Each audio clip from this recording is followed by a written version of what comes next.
forgot. Thank you for reminding me that. What was I talking about? Yeah, in chapters 9 and 10, we saw that governments, by creating inflation, by playing with the interest rate, like in the United States, the Federal Reserve, by playing with the uh, between bank interest rates, will cause inflation to respond. That would cause the demand side to change. If you have more money available, you have more disposable income, you have more cash in your pockets, you'll be wanting to spend more money as a fraction of your income goes towards consumption and a fraction would go towards savings. So you would want to spend more. Your demand will go up. That will cause your aggregate demand to go up. And companies see that, so they would respond to it. These chapters 11 and 12 will talk about how they respond to it and how and what does it mean for unemployment.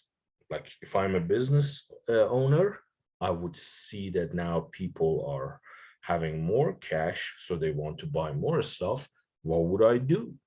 Will I be hiring more people or will I be hiring fewer people? Would say more people, right? If I see markets are booming and people like in the marketplace, like there are thousands of people going to the mall and it's like everything is crowded. So I'm expecting more customers if I own for example, a retail store or over there at the mall. I would see more people running around, so I would expect more customers. And then I will respond. This is an aggregate supply. To study aggregate supply, we have something which is called the Phillips curve. Phillips curve, it comes from this New Zealander. The Phillips curve shows the negative relation between unemployment and inflation in the short run. This is why inflation is such a complicated thing. Inflation is like very complicated because in the short run, as inflation goes up, unemployment goes down in the short run again. It has a negative relationship. So in the short run, by creating inflation, you would create more activity in the market, and you would like incentivize people to hire more workers, like businesses to hire more people, and therefore unemployment would go down. It's named after the New Zealand economist Phillips for his empirical paper in 1958 on the relationship between unemployment and wage growth in the United Kingdom. Phillips curve seemed to fit the data in 1960s very well. In the 1960s. Now, in the 1960s, Paul Samuelson and Robert Solow, they published a paper outlining how policymakers could exploit the Phillips curve trade-off between inflation and unemployment. Kennedy and Johnson administration, for example, followed their advice and pursued expansionary macroeconomic policies. President Johnson, Lyndon Johnson, had this plan, this ambitious plan. It was called the Great Society, if I'm not mistaken. If I read about it years ago.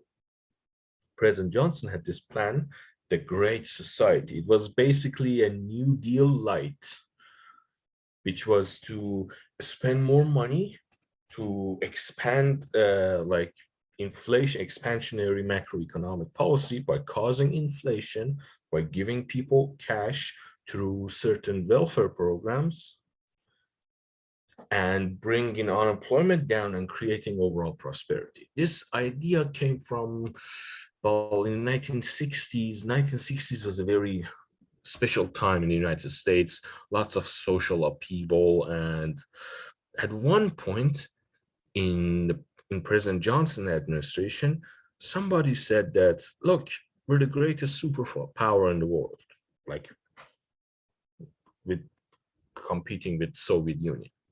And yet, lots of our people are suffering from poverty. So what are we going to do about this? We should try to fix this. And at that time, President Johnson and his administration, they decided to try to fight poverty by introducing many programs that would like help the, it's like there is a politically correct word for poor. It's called financially misfortunate, something like that. Yeah.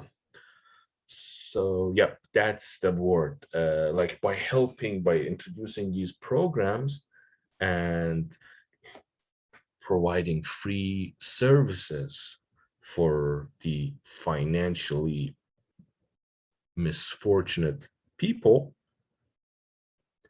then you can not only combat inequality in the society, but also create inflation, and creating inflation would make more jobs, lowers unemployment, makes more profits for businesses, and overall creates prosperity for the nation. This worked in the 1960s, but then from the late 1960s all the way to 1970s and the 80s, however, inflation accelerated while the unemployment rate remained high. And this was like, these were like bad times. This was what brought Ronald Reagan and all those neoliberal policies that we saw in chapter 8, that like, it's not your job to do anything. You messed up, go sit there and just watch, Mr. Government. You didn't do well, go sit there, don't touch anything, and just look at business cycles. So this was a response to the Great Society and those ambitious plan and those policies. Brandon, go ahead. Yeah, I have a question. Yeah, go ahead. So you said like in the 1960s, like the two greatest superpowers were like America and the Soviet Union. Soviet Union, yeah. From like an economic standpoint, what did we do different than them to basically like? Well, like what you didn't do different. That's like these two were like a world apart from each other. Soviet Union, they didn't have markets like communism and Nazism. These two ideologies were actually created to get away from capitalism, like from market supply and demand. Both of these ideas, they were trying to respond to capitalism by saying like, look, we have a different way, we have like a different situation that we can fix this. So communists, they didn't have market, their economy didn't work on market. It's a huge debate about communism, and I'm not exactly an expert. These stuff also could be very controversial.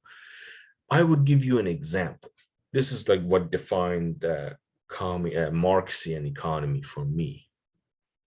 I saw this documentary about this fox farm, like in the middle of Russia, in like Siberia somewhere.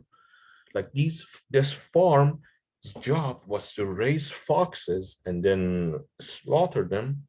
The meat would be consumed by the whole community in the area, and the pelts would then be turned into all those fancy hats, like old hats. And then like you would ship them back to Moscow or other parts of the country. And all of this, because there was no market, was done by bureaucrats. Bureaucrats gave coupons. Like if you're a citizen, if you're working, for example, at like a taxi driver in Moscow, you get coupons from the government instead of just cash from your passengers and customers. You would also get cash. For example, in Cuba, you get cash, but also you'll get coupons from the government.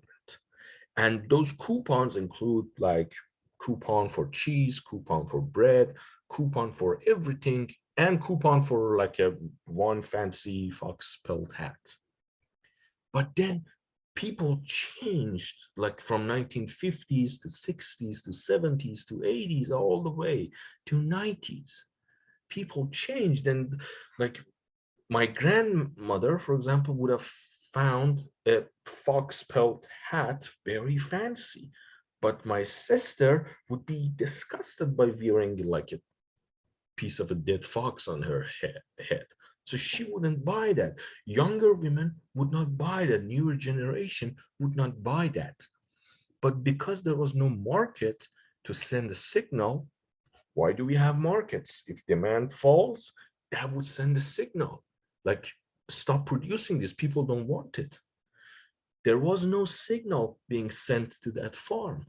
So they kept producing it. They kept producing it over year after year after year. They just kept producing it, shipped it to Moscow. Nobody would buy them. Nobody would just bring the coupon and like give me my fox pelt hat. So they kept stockpiling it. And then the inventory became full. So they kept burning all the old pelts and all the old hats and replacing it with the new ones and the new ones and the new ones. So the whole like differences, it's like tremendous.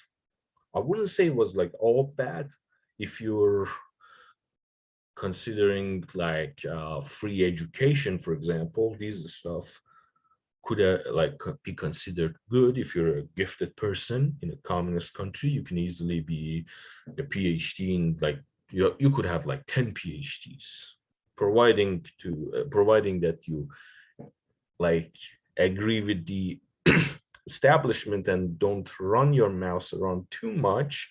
You can get free education a lot.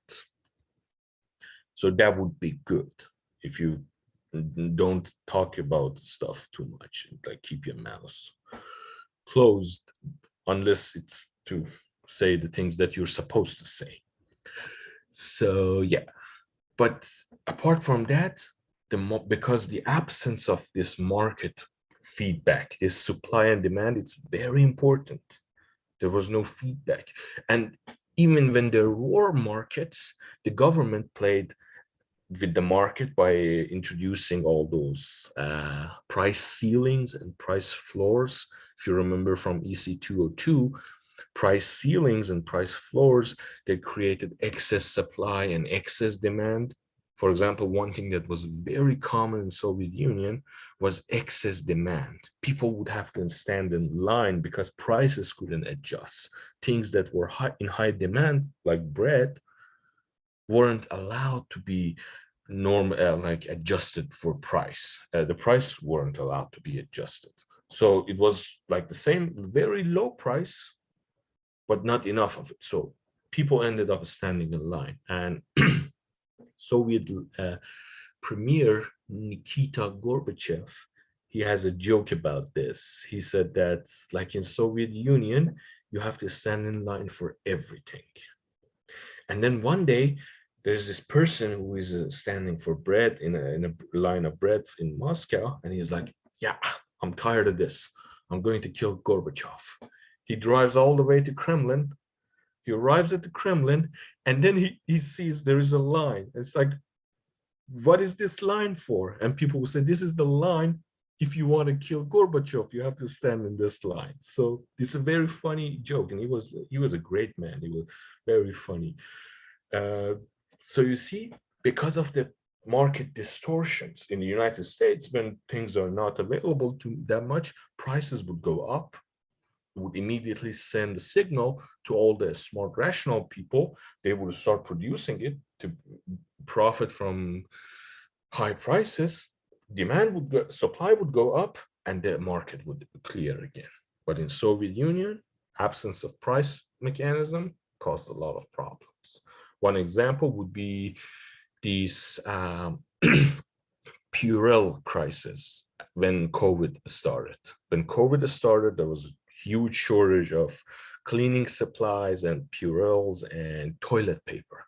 And then you saw all these brands are producing like soaps and toilet papers and all of this. Like, why are these guys producing toilet papers or Purells or things like that? It was because they saw the increased demand and they wanted to benefit from it. That's the benefit. That's the main difference. So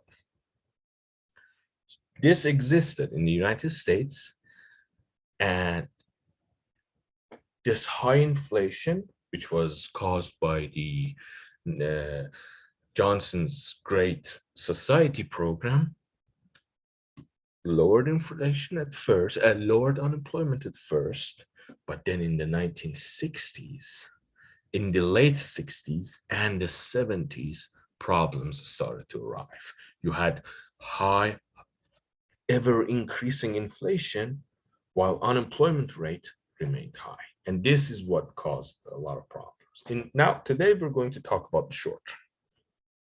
You can see here in the short run, the 1950 to 69, you can see as inflation, forget about the outliers, focus on these main points here. As inflation goes down, unemployment rate goes up. Or you can just look at from the opposite way. As inflation is going up and up, unemployment is going down and down. Why? Because more inflation means more cash in people's pockets, more money that was printed probably, like, but it's still more money, and it would take time for people to adjust all the menu costs and everything. So in the short run, that printed paper, even though it's worthless, it's not as worthy as the real money, still it would stimulate growth, because again, remember, sticky prices, it would take time for us to adjust ourselves. In the short run, it works. But in the long run, you can see nothing.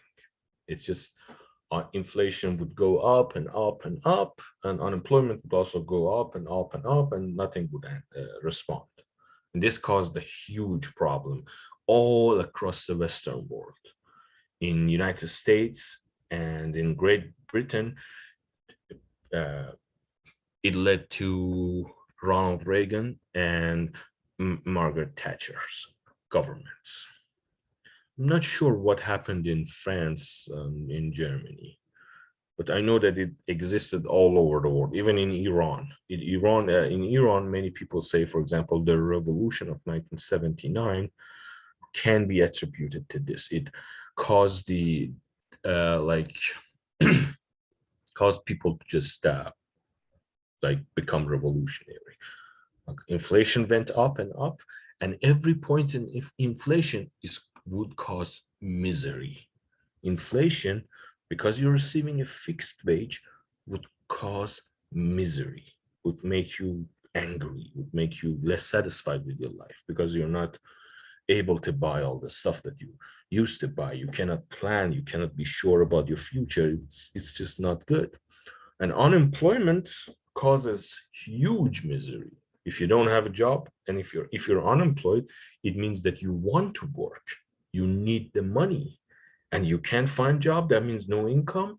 That's a really bad thing. In fact, unemployment causes, according to whom, I don't remember, unemployment causes, I wrote this here, yeah, according to Blanchflowers, 1 percentage point increase in unemployment rate would lower our sense of well-being by nearly 4 times more than 1 percentage point rise in inflation. In other words, unemployment makes people 4 times as miserable. So yeah. And Milton Friedman and Edmund Phelps pointed out that when all wages and prices were flexible in the long run, the economy would reach the natural rate of unemployment, or the full employment level of unemployment. Basically, in a free market economy, you have a 5%, according to my professor, like I heard this about like 5-6 years ago, or 7 years ago. You have like 5% or 6%, 5% or 4% natural unemployment rate. What do you mean by natural unemployment? It means that this is just the rate of unemployment that is there. And it could be because like some people are just filing for unemployment, but they're not really serious about it. they're just like getting those unemployment benefits, at least for the time being. Like, for example, if you lose your job, according to the laws of your country, for a few months, you're eligible to receive a few paychecks. Like, I remember when I lost my job for like a few months, like I went back home, and for like a few months, I was receiving my benefits. And I was like, yeah, this is good. And then I went back to work. In those few months, when you're receiving checks, you're considered unemployed. But some people may decide that, you know what, these few months can be extended to become few years. You could enjoy those checks depending on the laws of your country again. And that's also one of the reasons that would cause natural rate of unemployment, and lots of other reasons, because labor could be limited to a place. Like if you have your family living somewhere, you can just, chances are that you just can't find work. You're considered unemployed, but you cannot travel to another city because, for example, you have little kids that need that you need to take care of them. You can't just drive to another city. That would also cause, and all of this would lead to a 5% natural rate of unemployment. And even I heard somewhere that right now, like not now, but in the last 2 years of Trump administration, and also in Europe, you're seeing unemployment rates as low as 2% and 3%. This looks very good, and it is in fact good, but it is less than natural unemployment, which shows that people, like even those who don't really want to work, they have to work, and they're probably not, like wages are too low. So even if you, for example, you want to stay in your own city and take care of your children, you have to travel to another city and work there, and your family are missing you, like your children don't have their dad with them, things like that. It was below the natural unemployment rate. So yeah, the economy would reach the natural rate of unemployment or the full employment level of unemployment. Their reasoning comes from the expectations augmented Phillips curve. This function here, expectations augmented Phillips curve. This shows that your inflation rate is equal to the expected inflation minus the some sensitivity coefficient multiplied by the difference between current unemployment and the natural rate of unemployment. So your inflation rate, if it goes up, if you're, let's say, if you're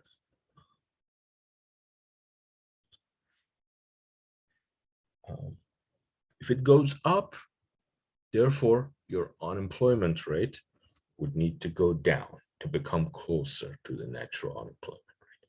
Because unemployment rate, this difference between real unemployment and natural unemployment, has a negative relationship, has the opposite relationship with the inflation rate. If this goes up, if unemployment part goes up, inflation would go down, and the opposite. Suppose this is inflation, expected inflation, sensitivity, and the difference between unemployment and natural rate of unemployment. Suppose the unemployment rate is below the natural rate. Then the economy will first move leftward along the Phillips curve with rising inflation. In the long run, expected inflation must gravitate to actual inflation, so that Phillips curve shifts upward until expected inflation equals the new inflation rate. The line connecting the shifting expectations augmented Phillips curve is the long run Phillips curve for LRPC. Going to see them in a bit. So there is no long run trade-off between unemployment and inflation. In the long run, inflation is purely just some number.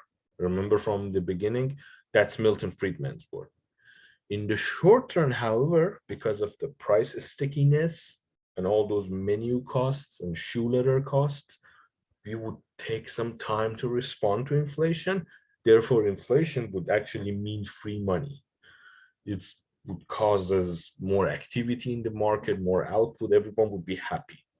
In fact, who said this? George Orwell. He writes in his book, Letters to Catalonia. It's about the Spanish Civil War. A very beautiful book. He went there. Letters to Catalonia. He writes that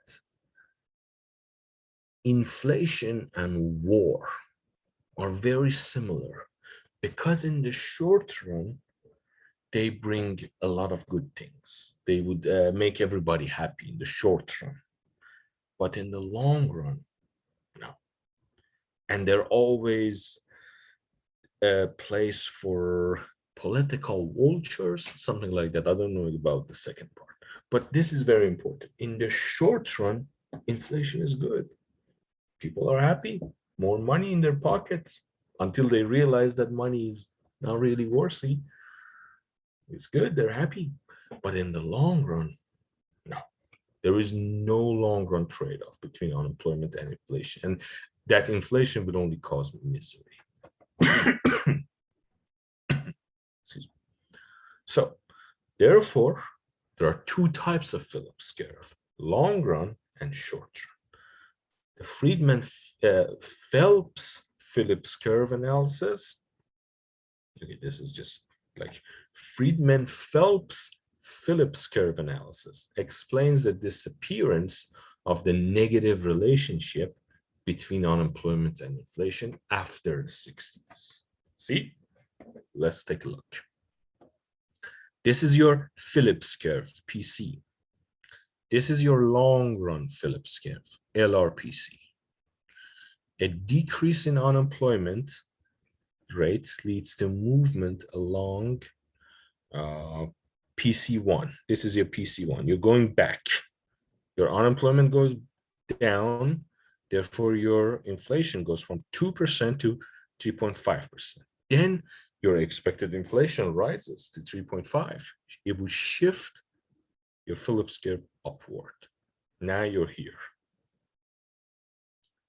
So let me show you this.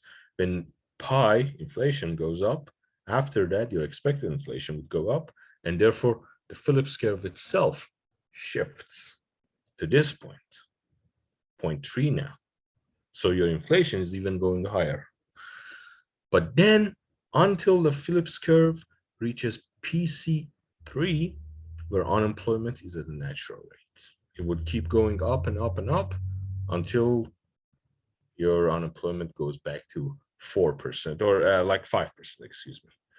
5%, yes, 5% is the natural unemployment rate. This is the natural unemployment rate. So you would go like your Phillips curve in the short run, immediately unemployment goes down, inflation goes up. But as you do it in 62, 63, 64, all the way to 1970s, your Phillips curve would appear here. And this would be the end result, your long run Phillips curve. In the long term, you just caused misery by increasing and increasing and increasing inflation. So any questions here? Am I making sense in general, talking about all of this?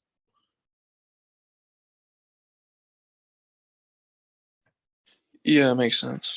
Perfect. If there's any questions, you can always ask.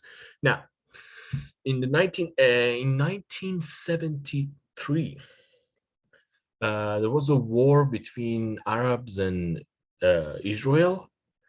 Like I think it was called Yom Kippur like by the Israelis, and Arabs called it Ramadan, the holy months.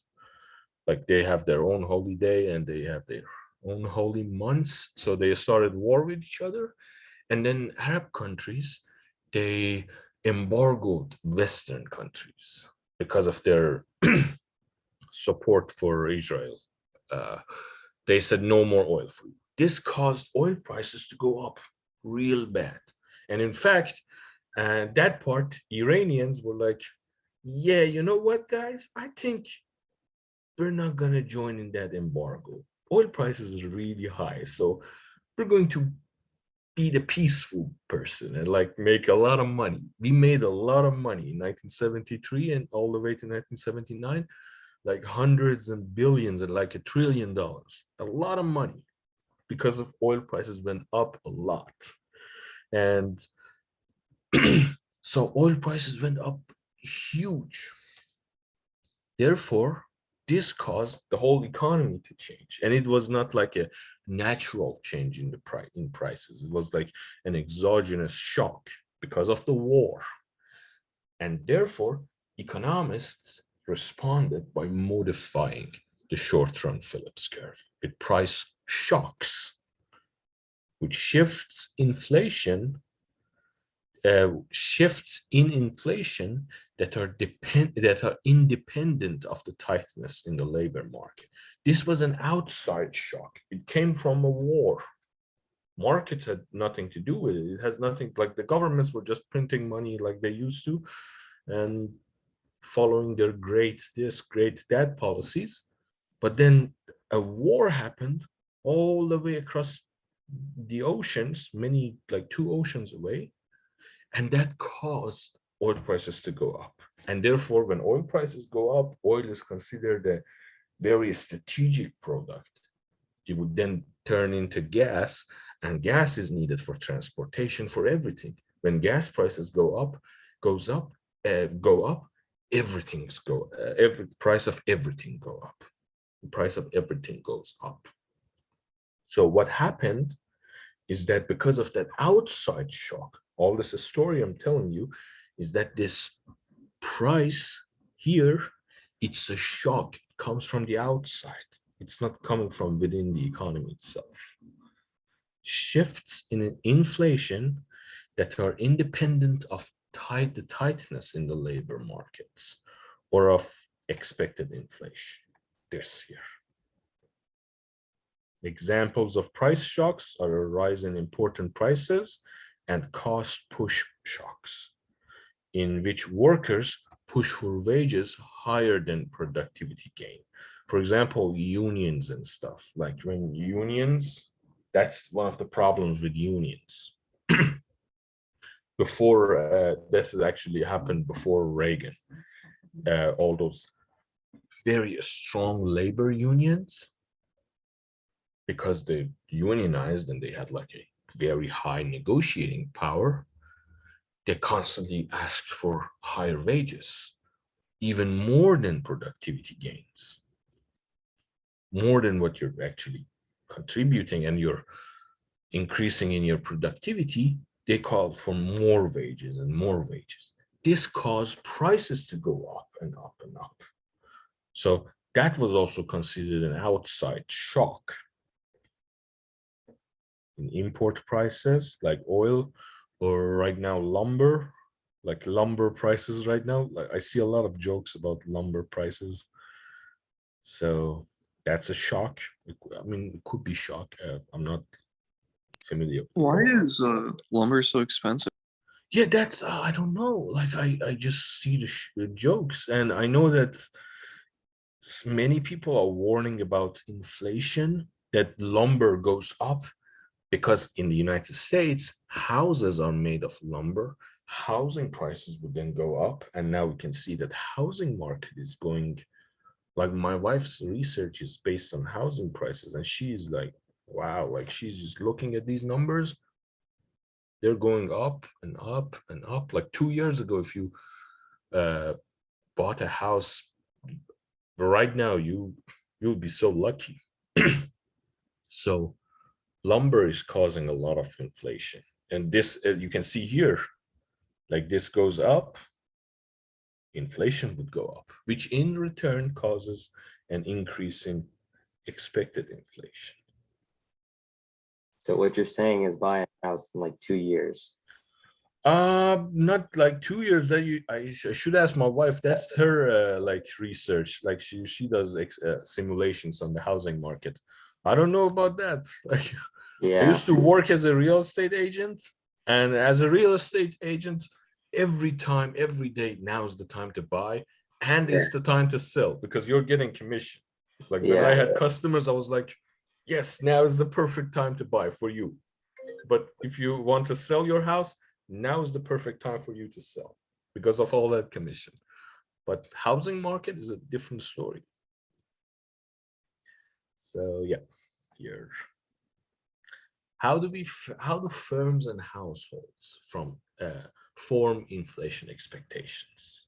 One form of expectations is adaptive expectations or backward looking, such as forming inflation expectations by looking at the inflation rate in the previous period. You see, your expected inflation here would be equal to your inflation in the previous period. You would look at inflation rate right now, inflation is like 10%, as an example. And you would expect that next year, inflation would also be 10%. So this is what causes this Phillips curve to constantly go up and up and up. Why? Because all the gains in reducing unemployment in one period would immediately disappear in next period. Why? Because your expected inflation would then be equal to your current inflation. So you have to increase inflation further to be able to decrease unemployment. But then next year, this would again go up. Next year, again, your pie goes up. Next year, your pie expected go up by the same amount, and you'll be at your beginning, your start point. This is what causes this constant go up, go up, go up, and therefore you end up achieving nothing but misery for people. So, yep, covered this. We talked about, yep, backward looking. Substituting your previous inflation for your expected inflation augmented in the expectation augmented Phillips curve, so that the short run Phillips curve becomes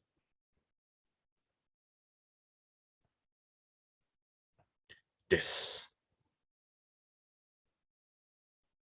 And then your delta, therefore the change in inflation from this period to the period before, like the previous time, previous year, let's say, would be this. W, this is a Greek W, it's not exactly W. This responsiveness multiplied by difference between unemployment and natural unemployment plus all the exogenous shocks, all the wars and things that are happening. The equation is also known as an accelerationist Phillips curve because a negative unemployment gap causes inflation to accelerate every year even higher, every year even higher. Therefore, your natural unemployment is also called the non-accelerating inflation rate of unemployment. The non-accelerating inflation rate of unemployment, because it is the rate at which inflation stops accelerating. These are very good questions for your exam. Please give me the right to give you some really interesting questions from these. This backward looking would cause this to go up and up and up, and you'll arrive at the beginning with nothing. These are some really good things for a nice question on your final exam. Please make sure you know this. Take this stuff seriously, like for your final exam. The equation, we talked about this.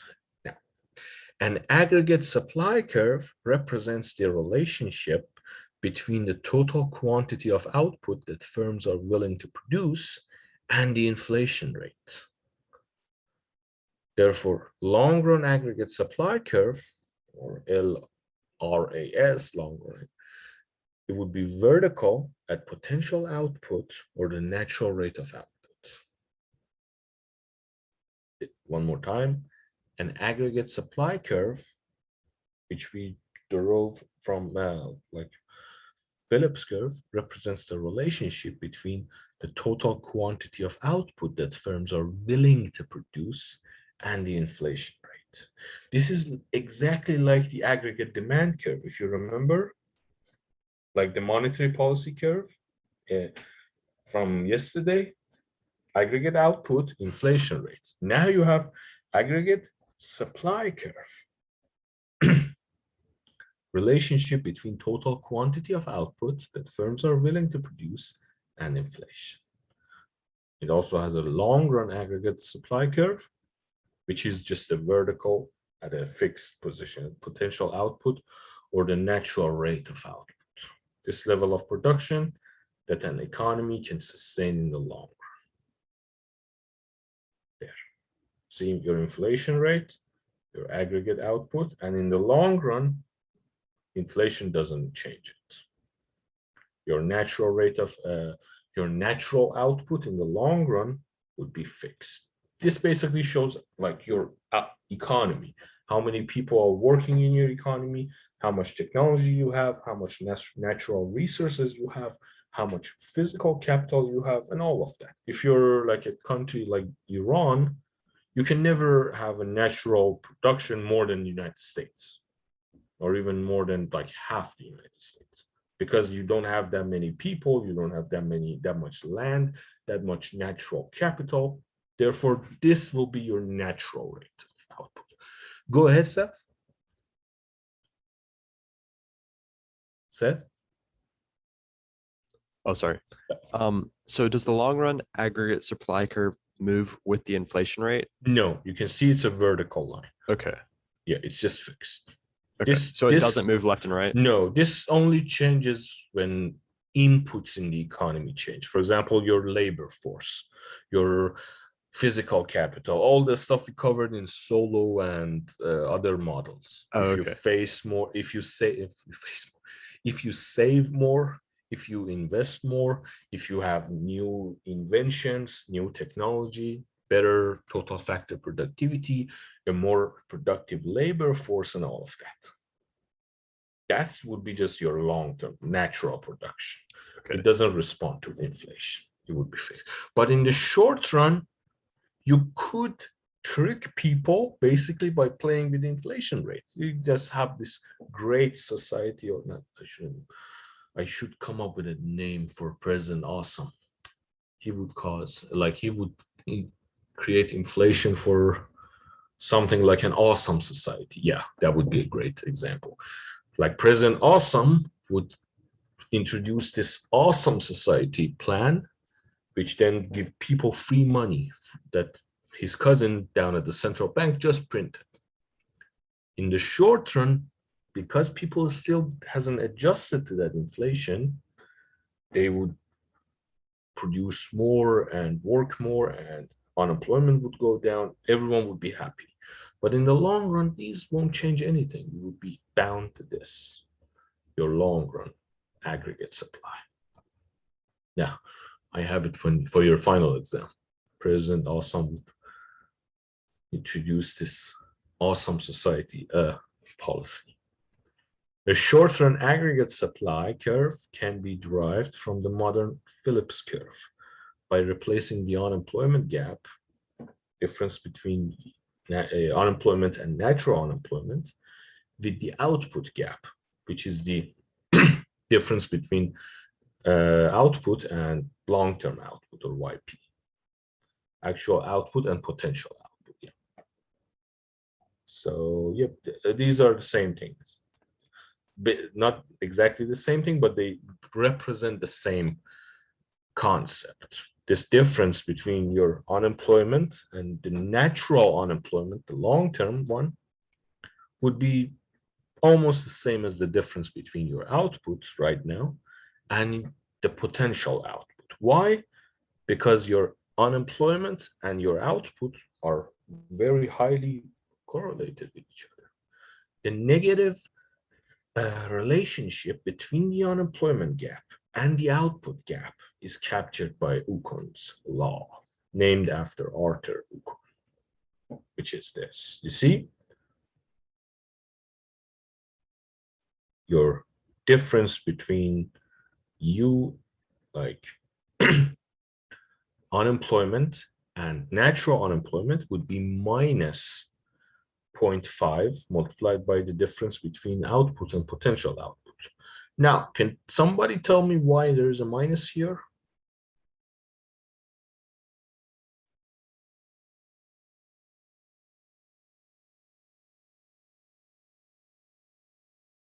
Well, unemployment would be a negative correlation, right? Yes, unemployment is not exactly a good thing. It means people who don't work. But output is a good thing. It means that things that are being produced. So as people who don't work go up, things that are being produced would go down. Therefore, the negative, the minus sign. Yeah.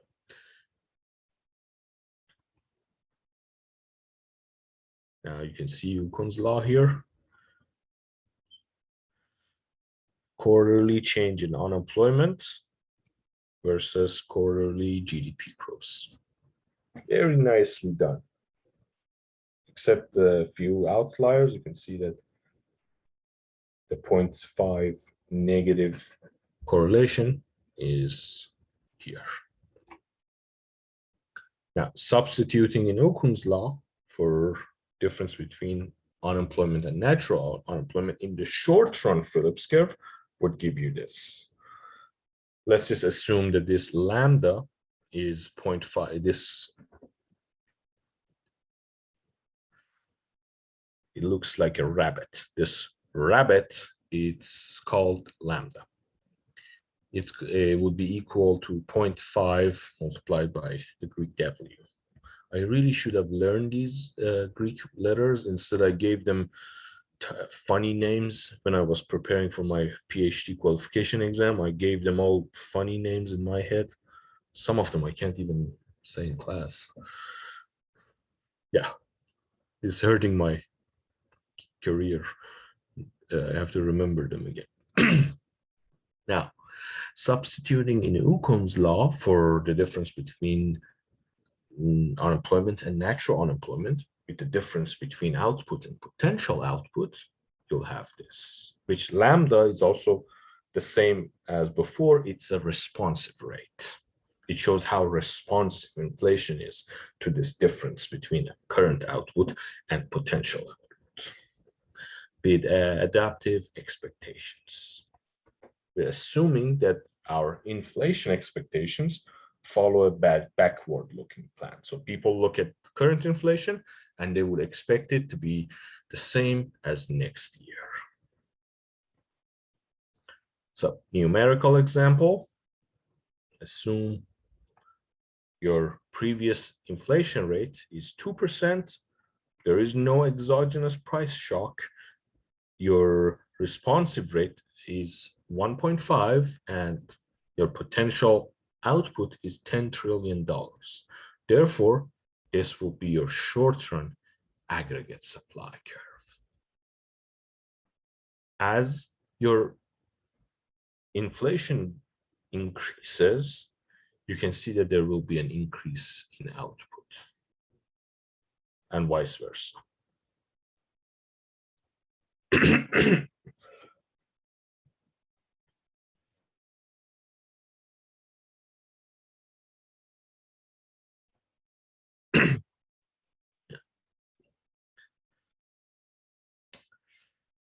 The short-run Phillips curve implies wages and prices are sticky. Remember, we talked about all the Keynesian assumptions. In the short run, it would take people to adjust. Therefore, prices are sticky. That's the whole reason why you can benefit from inflation, because prices are sticky. I don't like to use this word, but you're somehow tricking the population. Like the government is like in the short run tricking the population into spending more. Like, oh, you got all the free money, you're richer now, good for you, go spend more. So in the short run, because those prices are sticky, we can have Phillips curve, short-run Phillips curve. The short-run aggregate supply curve assumes sticky wages and prices because it is therefore it is derived from the short-run Phillips curve. The value of lambda indicates the steepness of the short-run aggregate, the short-run aggregate supply curve. Here, this represents the slope of this curve. You could rewrite it as 2 plus 1.5y minus 1.5 multiplied by 10, which is 15.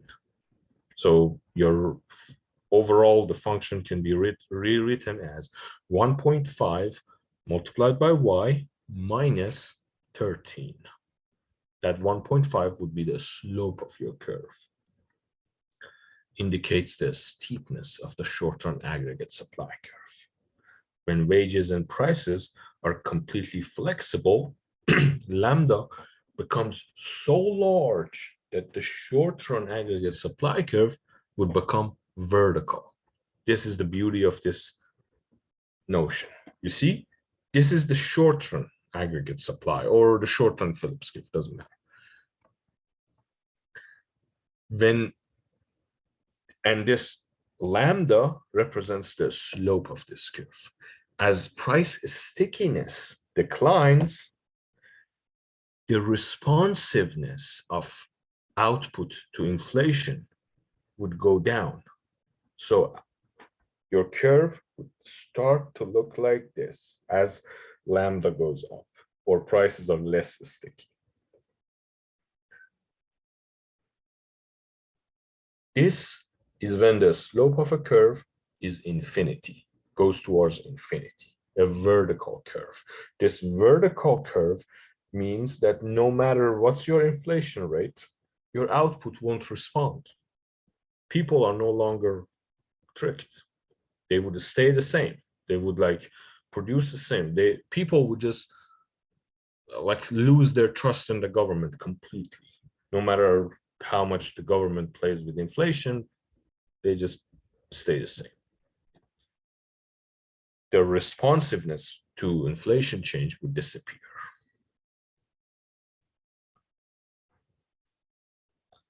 Value of lambda when wages and prices are completely flexible, therefore no price stickiness, the short-run curve would become the long-run curve. The short-run aggregate supply curve is in reality just the Phillips curve. So it's the same as the Phillips curve. With the unemployment gap just replaced with the output gap.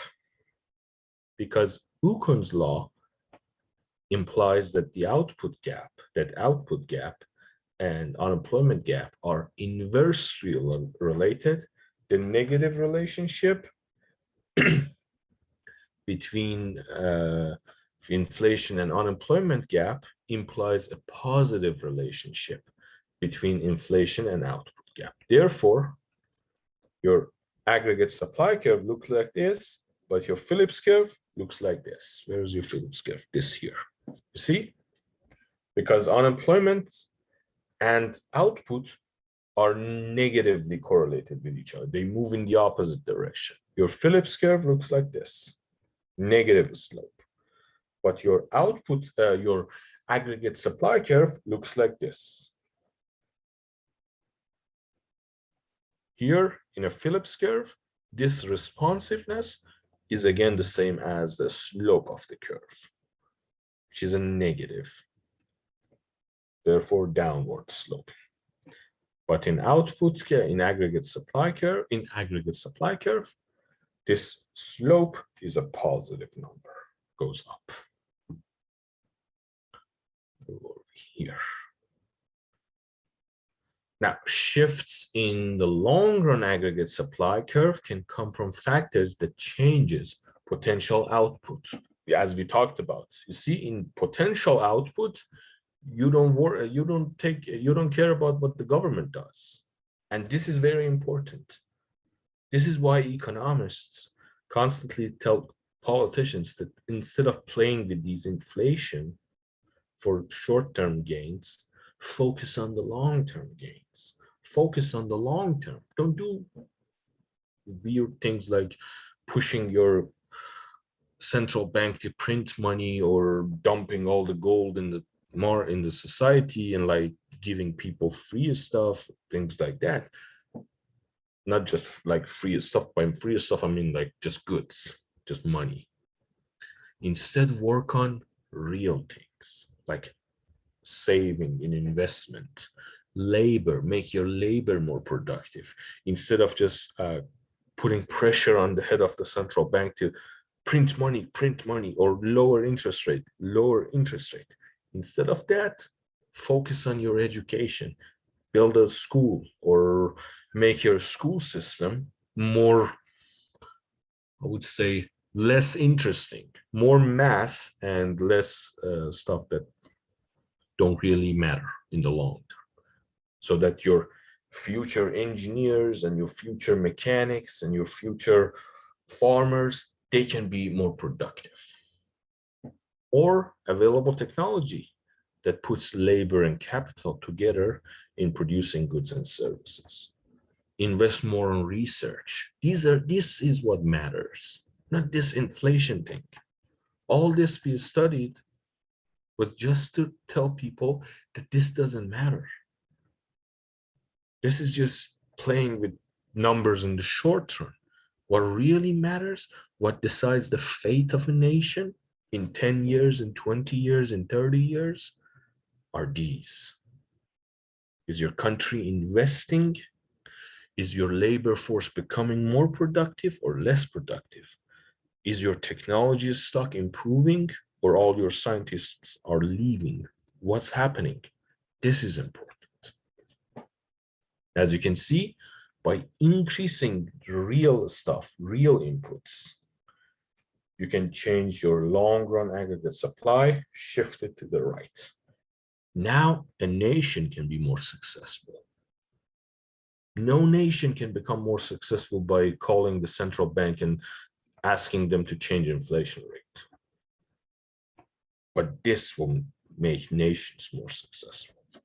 Shifting your long-term, your long-run aggregate supply to the right. This is important. Factors that can shift the short-term aggregate supply, on the other hand, all are just like mind games, like expected inflation. Higher or lower expected inflation rises the short-run aggregate supply curve, or price shocks, persistent output gap. These are the things that will shift the short-run aggregate supply. Persistent positive output gap occurs so that inflation, and thus expected inflation, will rise from 2 to 3.5. Therefore, the short-run aggregate supply curve would be this, which will shift upward next period as your new expected inflation would become 5%. And this would happen, would constantly shift up and up. First, a rise in expected inflation or a positive price shock. Then that rise in expected inflation would cause your real inflation in this period go up. And because of the backward-looking nature of people with regard to expected inflation, this tiny increase in this period would then make another increase in the next period, and so on and so on. This here. It would keep going up and up and up. So a positive output gap leads to an increase in inflation, causing a movement from point 1 to point 2. A persistent positive output gap increases expected inflation and shifts the aggregate supply curve upward until aggregate output returns to its potential level. So it will go up and up and up until the central bank intervenes, controls inflation, and your aggregate output, therefore, would become equal to your your potential output level. And then the economy would stabilize. This is what caused the business cycle model. The fact that we tried to do miracles by playing with inflation, we made things just worse, and we arrived at the point when we started, we achieved nothing.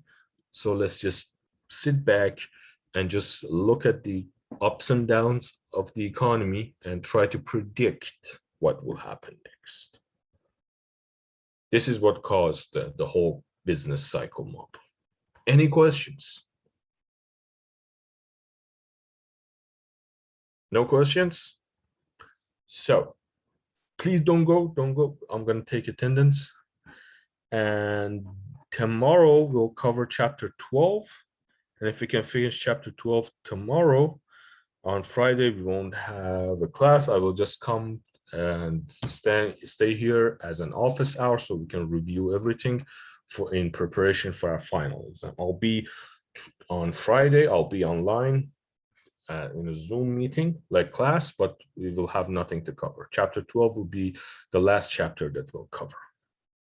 And I will try to answer all your questions and your concerns and listen to your constructive or destructive criticism, doesn't matter. I'll be here.